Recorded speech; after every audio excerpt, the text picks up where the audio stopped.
గ్రంథం 1వ అధ్యాయం 1వ వచనం చదువుకుందామమ్మా. ఎఫ్రాయిము మన్యమందు రామతయి మోప్సీము పట్టణము వాడు ఒకడుండెను. అతని పేరు ఎల్కానా. అతడు ఎఫ్రామీయుడైన సూపునకు పుట్టిన తోహు కుమారుడైన ఎలీహునకు జననమై ఎరోహాము కుమారుడు. ఇతనికి 2 భార్యలుండిరి. చూడండి, వీళ్ళు ఎఫ్రాయిం అన్నమాట. వంశం ఏ వంశం అమ్మా? ఎఫ్రాయిమీలు అంటే ఎవరు అసలుకి? ఆది కాండమయ్యా చూడండి.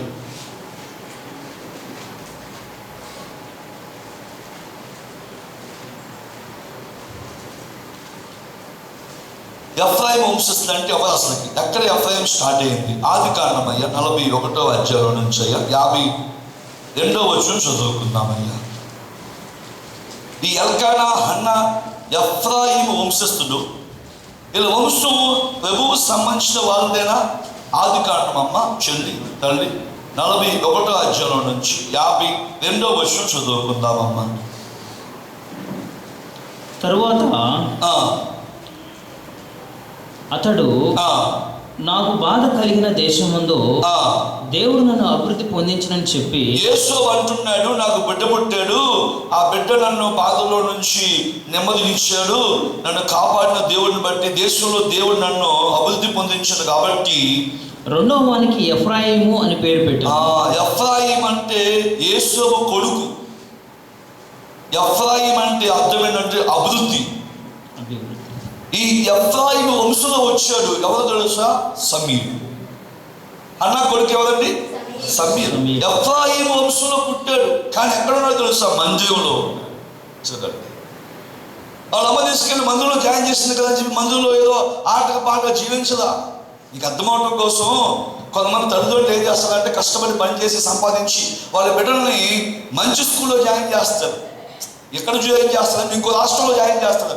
ఆ రాష్ట్రంలో ఈ స్కూల్ చాలా మంచిది, బాగా ఫ్యూరు అంటే స్వచ్ఛతతో కూడా ఇంగ్లీష్ ఉంటుంది అని చెప్పి హాస్టల్ అయినా సరే మంచి డబ్బులు ఖర్చు పెట్టి హాస్టల్లో జాయిన్ చేస్తారు. వాళ్ళ అమ్మ, వాళ్ళ నాన్న, వాళ్ళ పాపని, వాళ్ళ బాబుని. ఎందుకు అసలు ఈ స్కూల్లో చదువుకో, ఇంకో రాష్ట్రం వాళ్ళది. అయినా మరి ఈ రాష్ట్రంలో ఆ స్కూల్ రికార్డు, ఆ సీట్లు కావడం కష్టం అని చెప్పి డబ్బులు ఖర్చు పెట్టి జాయిన్ చేస్తారు. జాయిన్ చేసిన తర్వాత ఆ కొడుకు చదువుకోవాలిగా. మరి సంపాదించిన డబ్బులకి, ఖర్చు పెట్టిన డబ్బులకి ఈ కొడుకు చదువుకోవాలి కదా. చదువుకోకుండా వెళ్ళి కూర్చుంటే, మార్కులు రాకపోతే, పాస్ అవ్వకపోతే డబ్బులు వేస్ట్, సంవత్సరం వేస్ట్. అలాగే సమయాలు తీసుకెళ్ళి వాళ్ళ అమ్మ చర్చలు వదిలేస్తే సమయాలు తినాలి, తాగాలి, సుఖించాలి, కొనుక్కోవాలి, తిరగాలి, లోకంలో జీవించాలి. అవి వాళ్ళ అబ్బాయిలో పాపం చేశాడు, నేను కూడా చేయాలి. వీళ్ళ అమ్మాయి తప్పు చేసి నేను కూడా చేయాలి. వాళ్ళు సినిమాలు చూస్తే నేను కూడా చూడాలి. వాళ్ళు బూతులు మాట్లాడి నేను కూడా మాట్లాడాలి. వాళ్ళు లోకంలో జీవించాలి, నేను లోకంలో జీవించాలి. వాళ్ళు చిరిగిపోయిన బట్ట వేసుకుని నేను కూడా చిరిగిపోయిన బట్ట వేసుకోవాలి. వాళ్ళు చుట్టూ కొలిగించుకుని మధ్య తీసుకునేది నేను కూడా అలా కొలిగించుకోవాలి. వాళ్ళు కంటికి ఇలా ఈ కంటికి పైన ఏదో పూసేసుకునేది నేను పూసేసుకోవాలి. పెద్దలకి పూసేసుకునేది నేను పూసేసుకోవాలి. వాళ్ళు మోడల్ స్పెక్స్ పెట్టుకునేది నేను కూడా పెట్టుకోవాలి. తెగిపోయిన చెప్పులు వేసుకున్నాను, నేను కూడా తెగిపోయిన చెప్పులు వేసుకోవాలి. ఒక కాలు ఉంది ఫ్యాంట్కి, ఒక కాలు ఉంటుంది, అలా నేను ఒక కాలు ఫ్యాంట్ వేసుకోవాలి అనుకోరా? ఎవరితో అంటే కట్టుకున్నాడు? యేసునామంలో. ఎవరితో అంటే కట్టుకున్నాడు? యేసునామంలో. దాని జవాబు ఉంది, యేసయ్యతో అంటు కట్టుకున్నాడు సంగీయుడిగా. ఎందుకని? హన్నా చూడండి, ఎఫ్రాయిం అభివృద్ధి అనే వంశంలో పుట్టిందాం. ఎలకానా వాళ్ళ భర్త ఎలకానా ఎఫ్రాయిం వంశంలో పుట్టాడు. మందిరంలో ఉండాలంటే ఎవరో తెలుసా? యాజకులు ఉండాలి. లేవి వంశం, 12 గోత్రాల్లో ఒక వంశం లేవి వంశం. లేవీలే యాజకులే మందిరంలో ఉండాలి. నిన్ను నన్ను మన యేసులో పుట్ల మన ఇశ్రాయేలు ప్రజలు కాదు, అయినా అన్య జనాంగం అయినా కూడా రక్షించుకున్నాడు దేవుడు. నిన్ను ఎఫ్రాయిం నుంచి యూదా వంశంలో తీసుకొచ్చాడు, లేవి వంశంలో తీసుకొచ్చాడు, పరలోక బిడ్డగా చేసుకున్నాడు. నువ్వు ఎలా ఉండాలి? ఇక్కడ ఏమి ఎదగాలి? నువ్వు ఇక్కడ వచ్చింది ఎందుకు? ఆదివారం వచ్చిన నామకథ నిలిచిపెట్టిన క్రైస్తవుడు నువ్వు. ఆదివారం వచ్చిన ఆదివారం భక్తుడు వాడు నువ్వు. ఆదివారం అభిమానివా నువ్వు? లేదా క్రిస్మస్ అభిమానివా? ఈస్టర్ అభిమానివా? గుడ్ ఫ్రైడే అభిమానివా? ఎందుకు? నువ్వు దేవుడు ఎదగట్లేదంటే నువ్వు ఆ రోజుకి అభిమానం కానీ దేవుడి కోసం ఎదిగే సామర్థ్యాన్ని సంపాదించుకునే స్థితి నీలో లేదు. అడవి ఒలివ చెట్టు నువ్వు అంతే. చర్చిలో ఉన్నావా అంతే. ఏ దూతలు లేదు. అందుకే దేవుడు అంటున్నాడు, నేనున్నా నీకు. అవునా? చర్చిలో నేనున్నా నీకు. నీవు నాతో అంటుకట్టుకున్నావా, నా సాధనలోకి వచ్చేసింది. నాతో అంటుకట్టుకో, నీకేమొచ్చింది? నా సాధనలోకి వచ్చి. సమయాలు ఆ తప్పుడు చేసేవాళ్ళు చూడాల. ఎందుకంటే ఆయన కళ్ళంతా కూడా దేవుడిని చూడాలి, ఈ చెవులంతా దేవుడి స్వరం వినాలి, ఈ కంఠమంతా యెహోవా పరిశుద్ధుడు, యెహోవా పరిశుద్ధుడు, యెహోవా పరిశుద్ధుడు స్తుతించాలి అని ఆయన దేవుడి సారంతో జీవితాన్ని మలుచుకున్నాడు. నేను ఎఫ్రాయిము నుంచి లేవి వంశంలోకి వెళ్ళాలనుకున్నాడు. ఆలోచించండి. ఒక సామాన్యుడిగా, పనివాడిగా, పనికి మాని కుటుంబంలో నుంచి వచ్చిన వాడు అయి ఉండొచ్చేమో. ఏది దుష్టులు, ఏది వాడు అనుకుని ఉండొచ్చు, వీడా ఎఫ్రాయిము వీడే బాగుపడతాడులే, ఏదో వాళ్ళమ్మ దింపెళ్ళింది, వాడుతో కాసేపు ఇష్టం వెళ్ళిపోతాడులే, కష్టమైతే వెళ్ళిపోతాడులే, ఇబ్బందులు వస్తే వెళ్ళిపోతాడులే, ఆకలి వస్తే వెళ్ళిపోతాడులే, నిందలు వస్తే ఇంటికి వెళ్ళిపోతాడు. ఓటములు సర్దుకుని వాళ్ళమ్మ శోచ కోసం వచ్చింది కదా, వాళ్ళమ్మకి అప్పచేయి. అమ్మా మీ అబ్బాయి చెప్పమని ఇంట్లేదమ్మా, మీ అబ్బాయి అలా చేస్తాడమ్మా, మీ అబ్బాయి పాలు చేసుకోవట్లేమ్మా, మీ అబ్బాయి చూడవాడు వేసుకున్నాడమ్మా, మీ అబ్బాయి పరువు తీస్తాడమ్మా, తీసుకెళ్ళిపో అందాములే అనుకున్నాడేమో ఒకవేళ ఏలియా. కానీ ఏలియాకి ఒక్క తప్పు కనిపించకుండా దేవుడు ఏలియా చేతిలో నుంచి, వాళ్ళ బిడ్డల చేతిలో నుంచి, లోకం చేతిలో నుంచి, సాతాను చేతిలో నుంచి ఆయన సారంతో కాపాడుకున్నాడు. హల్లెలూయా. నీవు అంటుకట్టుబడు చాలు, ఆయన సారం నీకు వచ్చేసి దాటిపెట్టుకోవాలి. నామకాంత జీవితం వద్దండి. ఆదివారం భక్తుడిని నీ ఆదివారం అలా రావాలి, చర్చికి అలా రాకూడదు. మనం అలా రాకూడదండి. నేను ఆదివారం భక్తుడిని, క్రిస్మస్ భక్తుడిని, గుడ్ ఫ్రైడే భక్తుడిని, ఈస్టర్ భక్తుడిని, మా తాత భక్తి, మా ముత్తాత ఇలాగా క్రిస్మస్ తాత వేషం నిలువడు వేయాలా, కోతులు పట్టుకుని తిరగాల, అది కాదు. మన జీవితం ఏంటి? నీ బతుకు మార్చుకొని కోత పెట్టుకొని తిరుగు, ప్రపంచం అంతా నిన్ను నిజంగా వెలుగంటుంది. నీ బతుకు మార్చుకొని క్రిస్మస్ తాత డ్రెస్ వేసుకో, ప్రపంచం అంతా నిన్ను నిజమైన క్రైస్తవుడు అంటుంది.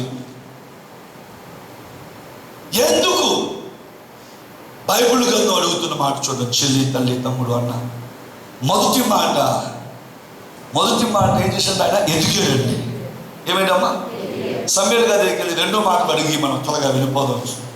రెండో మాట అయ్యా, రెండో సమూయేలు గ్రంథం అయ్యా.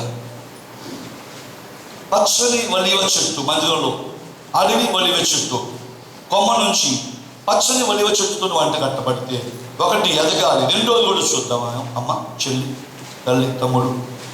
మొదటి సమూయేలు గ్రంథం అయ్యా, 2:18. మొదటి సమూయేలు గ్రంథం చెల్లి 2:18. బాలుడైన సమూయేలు నారతో నేయబడిన ఏఫోదు ధరించుకొని యెహోవాకు పరిచర్య చేయుచుండెను.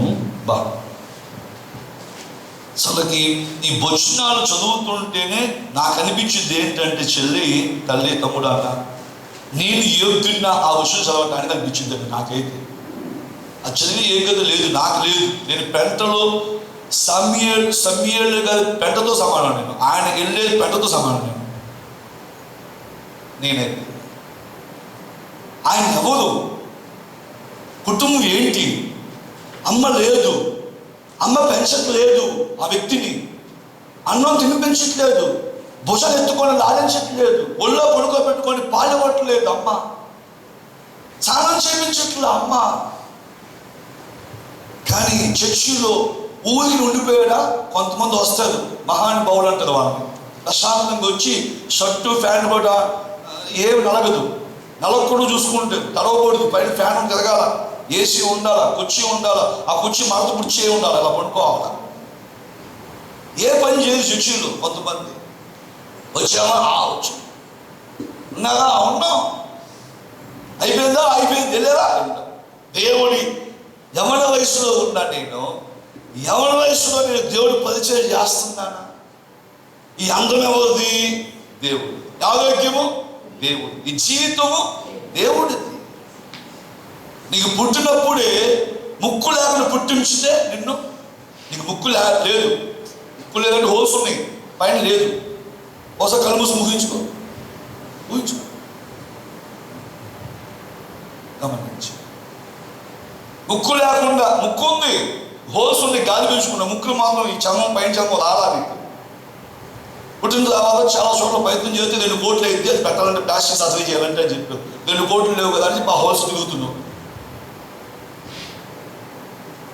అలా పుట్టించలేదే దేవుడు. ఈ చెవుకు హోల్స్ ఉన్నాయి కానీ డొప్పలు లేవు. పుట్టిన కాడి నుంచి డొప్పలు లేవు.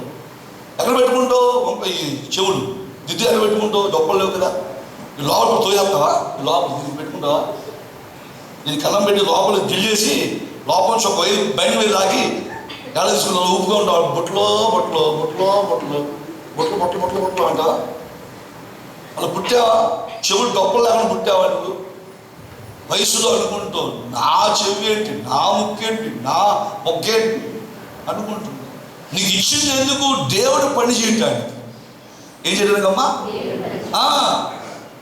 ఏం చేస్తున్నావు నువ్వు? దేవుడు శిక్షకు వచ్చి ఎన్ని సంవత్సరాల నుంచి అసలు కొంతమంది స్టైల్గా వస్తుంది. బైబిల్ కూడా తెచ్చుకుంది. బైబిల్ ఏదంటే బైబిల్ ఫోన్లో ఉంది బ్రదర్. ఎక్కడుంది బ్రదర్? ఫోన్లో ఉంది బ్రదర్. ఆ ఫోన్లోని సినిమా కూడా ఉంది బ్రదర్. ఆ ఫోన్లోనే అన్నీ ఉన్నాయి. వంకలు. బైబిల్ పట్టుకునే సిగ్గు లేదు నాకు, బుద్ధి లేదు, బైబిల్ పట్టుకునే దమ్ము లేదు. బైబిల్ తెచ్చే జీవితం కాదు నా జీవితం, పనికిరాని జీవితం, పాపపు జీవితం చెప్పడం చేతక ఫోన్లో ఉంది సిస్టర్, ఫోన్లో ఉంది బ్రదర్ అంటే కొంతమంది మొయ్యలేదు బైబిల్ని. కొంతమంది అయితే దానికి ఒక 100 కవలు చూడతారు. బైబిల్కి 100 కవలు తింటే కానీ బయటపడుతుంది. శిథిలాలు అయిపోతున్నట్టు ఉంటుంది.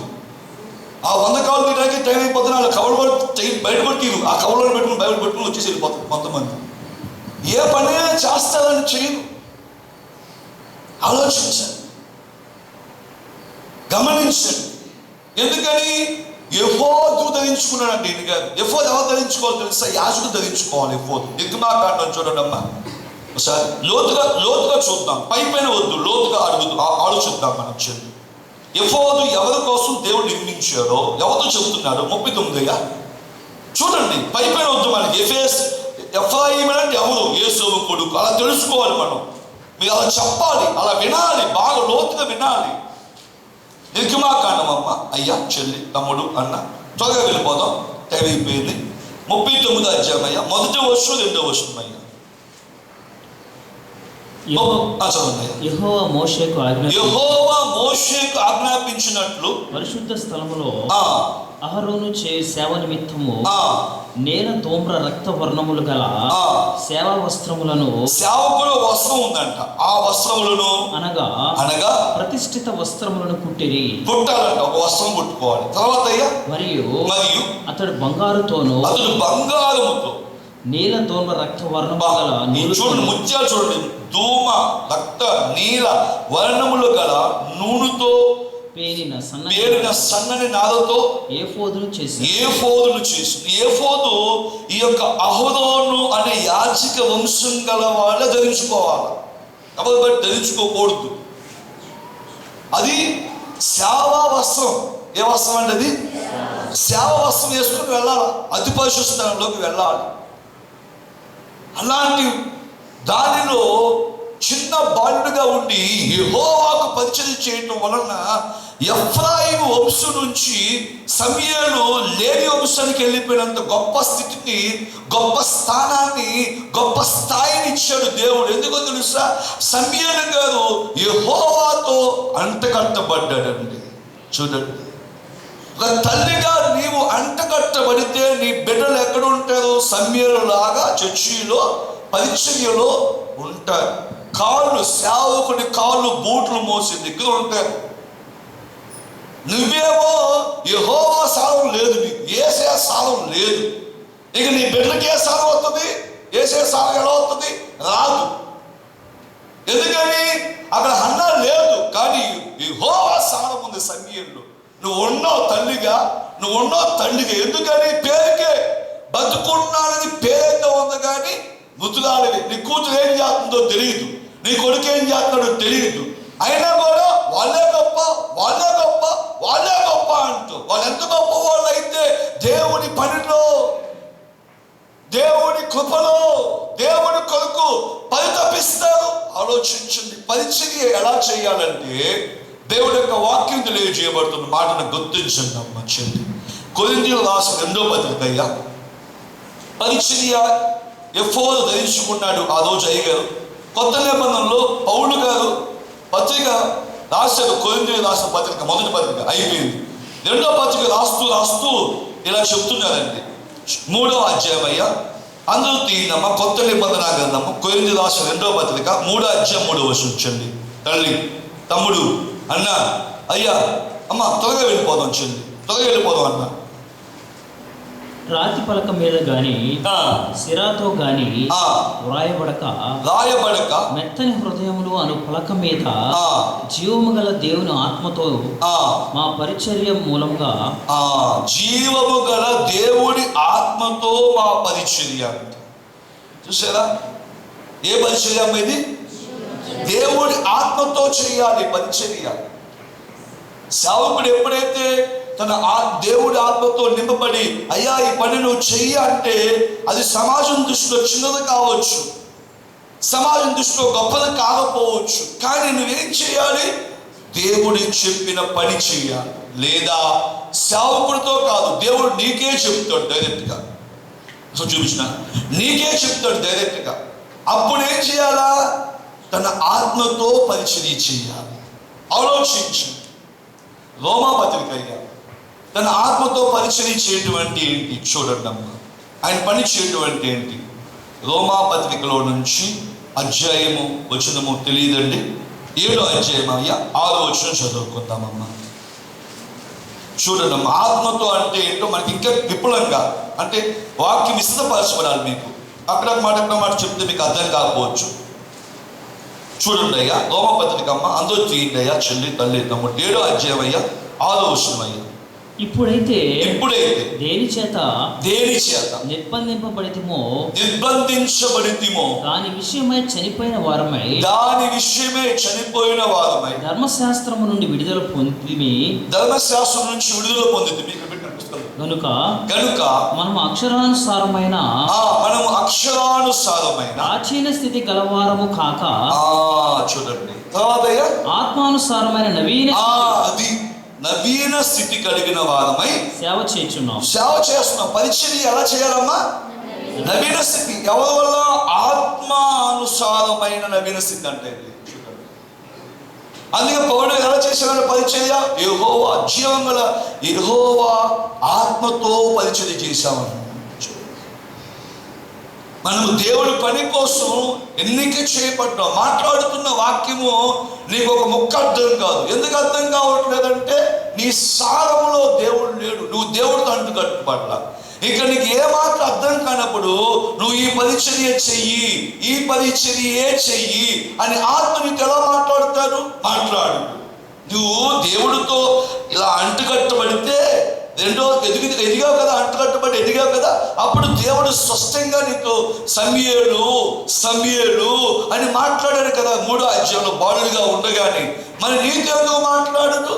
నీలో ఏ సారం ఉంది? అడవి ఒలివ కొమ్మలాగా నీ జీవితం ఉండకూడదు. ఈ రోజు నుంచి నీవు దేవుడితోనే అంటగట్టబడాలా. ఎందుకని దేవుడు పచ్చని ఒలివ చెట్టుగా మందిరంలో ఉన్నాడు, ఆయన మందిరంలో నివసిస్తున్నాడు. నువ్వు యేసు ప్రభు యొద్దకు వచ్చి, దేవా నేను ఇప్పటిదాకా నేను ఆత్మ సంబంధమైన నవీన స్థితితో సేవ చేయలేదు, ఆత్మ సంబంధమైన పరిచర్య చేయలేదు, నాకు తోచింది, నాకు చెయ్యాలనిపించింది, చేశాను, నాకు చికాకు వస్తే మానేసి వెళ్ళిపోయాను, నాకు ఇబ్బంది అనిపిస్తే నువ్వు అప్పచెప్ప పని వదిలేశాను, సేవకుడు చెప్తే నాకు నచ్చపోతే చేయలేదు, కుదరపోతే చేయలేదు. ఎందుకంటే నాలో ఆత్మ సంబంధమైన నవీన స్వభావం లేకపోవటం వల్ల నన్ను క్షమించు. నన్ను ఈ రోజు నుంచి నీవు ఏ పరిచర్య చేయాలో దానికి ఆత్మ సంబంధమైన నవీన స్వభావం ఇచ్చి వాడుకోనాయి అని ఒక తల్లిగా నువ్వు దేవుడితో అంటగట్టబడితే చెల్లి, నీ బిడ్డ అలా అంటగట్టబడతాడండి. యెహోవా ధరించుకున్నాడండి. యాజకుడు లేవీలు, ఆనాడు యాజకులు ధరించుకుంటానికి ఒక ఎండిపోయిన కథ తీసుకొచ్చి 12 గోత్రికులు ఒక చోట పెడితే ఆ హోదోన కథ చూదించుద్ది పొద్దున్న లేచేపాటికి. అప్పుడు లేవి వంశంలోంచి యాజకులు అని తెలియజేయబడుతుంది ఇశ్రాయేలు ప్రజలకు సంఖ్యాకాండంలో. అలాగ నియమించుకున్నటువంటి అహరోను వంశంలో ఉన్నటువంటి వ్యక్తి కాదు, అహరోను కొడుకు కాదు సమూయేలు, అహరోను మనవడు కాదు సమూయేలు, అసలు అహరోను వంశానికి సంబంధించినవాడు కాదు. ఎఫ్రాయిము వంశం, యేసోబు కొడుకు సంబంధించిన వాడు ఈ సమూయేలు. కానీ చేతులను సృష్టించాడమ్మా. నువ్వు చర్చి కాడికి ఇవ్వకపోయినా పర్వాలా, నువ్వు దశంభాగం ఇవ్వకపోయినా పర్వాలా, కానీ నువ్వు ఇలా వచ్చి దేవుడితో అంటగట్టబడితే చెల్లి రేపు కన్ఫర్మ్గా నరకానికి వెళ్తాం మనం. నువ్వేమి ఇవ్వవద్దు దేవుడికి, నువ్వే దేవుడికి కానుకైపో. నువ్వే ఏమైపోవాలి? దేవుడికి కానుకైపో. నువ్వే దేవుడిని నీతో అంటగట్టుకుంటాను. నా సాధం మార్చు, నా బీజం మార్చు, నా చూపు మార్చు, నా వెనుకని నా చెవులోకి వ్యర్థమని వెళ్ళకుండా నా చెవు క్లోజ్ చేసేసి నీ చెవు పెట్టు. ఆత్మ చెప్పు సంగతులు సంఘంతో, ఆత్మ చెప్పు సంగతులు సంఘంతో. సంఘం అంటే ఆయన కూతురివి. అందుకే అంటున్నాడు, నా గొర్రెలకే నా స్వరం వినిపించుద్ది, అన్నిటికీ నా స్వరం వినిపించదు. నా గొర్రెలకే నా స్వరం వినిపించుద్ది. నా గొర్రెలంటే సాధువుగా ఉండేవాళ్ళు, నా గొర్రెలంటే మృదువుగా ఉండేవాళ్ళు. ఆయన గొర్రెలంటే సాధువుగాను మృదువుగా ఉండేవాళ్ళు. ఆయన గొర్రెలు బతుకుతే పడిన గొర్రెలాగా బతికేవాళ్ళు ఆయన గొర్రెలు. వాళ్ళకి ఆయన స్వరం వినిపించుద్ది. అవైబైతాలకు ఆయన స్వరం వినిపించదు. మైకులు పక్కన నువ్వు కూర్చున్నా వినిపించదు. మైకులో ఉన్న మాట నీ చెవులెక్కడా వినిపించదు. నీ హృదయం కదిలించబడదు. నీ జీవితం మార్పు చెందదప్ప. ఎంతకాలం దాకా అడవి వల్లివ చెట్లాగా ఉండాలనుకుంటున్నావు? ఉండదు. లెగిచ్చిరా. నువ్వు చర్చికి వచ్చి కూర్చున్నావు, చర్చిలో టైం స్పెండ్ చేస్తున్నావు, కానీ ఎలాగుంటున్నావు? దేంతో నువ్వు అంటుకట్టబడుతున్నావు? సమాజంలోకి వెళ్ళగానే మనుషుల మాటకు అంటుకట్టబడుతున్నావా? సమాజంలో ఆఫీస్కి అంటుకట్టబడుతున్నావా? సమాజంలో ఉన్నటువంటి లోకంలో ఉన్నటువంటి వాళ్ళు దేవుని సేవని, దేవుణ్ణి వెకిరిస్తారు, వాళ్ళకి అంటుకట్టబడుతున్నావా? బూతులకి అంటుకట్టబడుతున్నావా? మోసపు మాటలకి అంటుకట్టబడుతున్నావా? నేను తిడుతున్న తిట్టుగా అంటుకట్టబడుతున్నావా? వద్దు. నీవు దేవుడి కోసం మన యేసయ్య నేను నిజముగా నీ పరిచర్యను ఆత్మానుసారంగా నవీన స్వభావం కలిగి సేవ చేయలేదు. ఆత్మానుసారంగా నీవు జీవంగల దేవుడి తోడు, యెహోవా జీవము తోడు, ఆయన ఆత్మతో నేను పరిచయం చేయలేదు. నా జీవితంలో నేను ఫెయిల్ అయ్యాను. నాకు ఇష్టమైన చేశాను, అందుకే నాలో ఇంకా కోపం పోలేదు. నాకు ఇష్టమైన పరిచయం చేశాను, అందుకే నాలో ద్వేషం పోలేదు. ఇష్టమైన పరిచయం చేశాను, అందుకే నాకు క్షమించే మనసు రావట్లేదు. నాకు ఇష్టమైన పరిచయం చేశాను, అందుకే నాలో తగ్గించుకునే మనసు రావట్లా. నాలో పదుపోతు తగ్గించుకోలేను. కులం గురించి తిడితే తగ్గించుకోలేను. నా బిడ్డను తిడితే తగ్గించుకోలేను. నా బతనాలని అంటే తగ్గించుకోలేను. ఎందుకంటే నా యేసయ్య బీజం లేదు కాబట్టి, యేసయ్య సారం లేదు కాబట్టి. నేను నీతో అంటుకట్టబడాలనుకున్నాను ప్రభు ఈరోజు అని నువ్వు ఈరోజు యేసు ప్రభు తిరగగలిగితే చెల్లి, యేసుకు నీ జీవితం అప్పగించుకోగలిగితే తమ్ముడా, నువ్వు ఎక్కడున్నా నీ కొడుకు నీ కూతురు చేతులు మార్చేవాళ్ళుగా ఈ ప్రపంచంలో దేవుడు బహుబలంగా వాడుకుంటూ కన్ఫర్మ్. హల్లెలూయా. ఎక్కడైనా ఉండు. నా తల్లికి చదువు లేదు, మా నాన్న తాగుడికి బానిస. మా నాన్న నా తల్లికి చదువు లేదు. ఒక వచ్చింది కరుణమ్మ, మా అమ్మకు దేవుడి గురించి చెప్పింది. నాకు 14 సంవత్సరాలు. అప్పుడు ఏ భాషలో మా ఇంటికి రానిచ్చేవాడు కాదు మా నాన్నగారు. ఎందుకంటే మాకు ఎక్కువ కొడుపిచ్చి ఉండేది. నాకు మిగతా గురించి నాకు తెలియదు కానీ అలా 5 సంవత్సరాలు ప్రార్థన చేస్తుంది మా ఇంట్లోని. నాకు 14 కదా 19 సంవత్సరాలు వచ్చింది. 19వ సంవత్సరంలో 2000 సంవత్సరం, మీకు అర్థమవడం కోసం 2021 కదా, 2000 సంవత్సరం జనవరి 16వ తారీఖున నేను యేసుని సొంత రక్షకుడిగా అంగీకరించినప్పుడు దేవుడు కృప చూపించారు. హల్లెలూయా. ఇప్పుడు 2021 దేవుడు నమ్ముకొని 21 సంవత్సరం, నాకు 41 సంవత్సరం ఇప్పుడు. చూడండి సుమారుగా. కానీ ఏ రోజు నా తల్లి ఇలా సేవ చేయాలి తగ్గి శివులా, మా పాస్టర్ గారు నాకు ఇలా సేవ చేయాలి తగ్గి శివులా, మా నాన్నగారు ఇలా సేవ చేయాలి తగ్గి శివులా, ఇలా వాక్యం చెప్పాలి, ఎవరు తగ్గి శివులా, ఎవరు నేర్పించలా.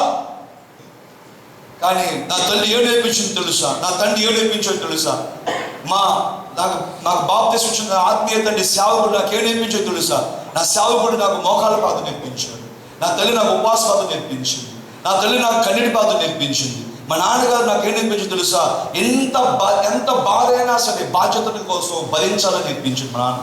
ఎంత కష్టమైన లోపల పెట్టుకొని నేర్పించాడు. నాట్లో నేను చూసింది అది.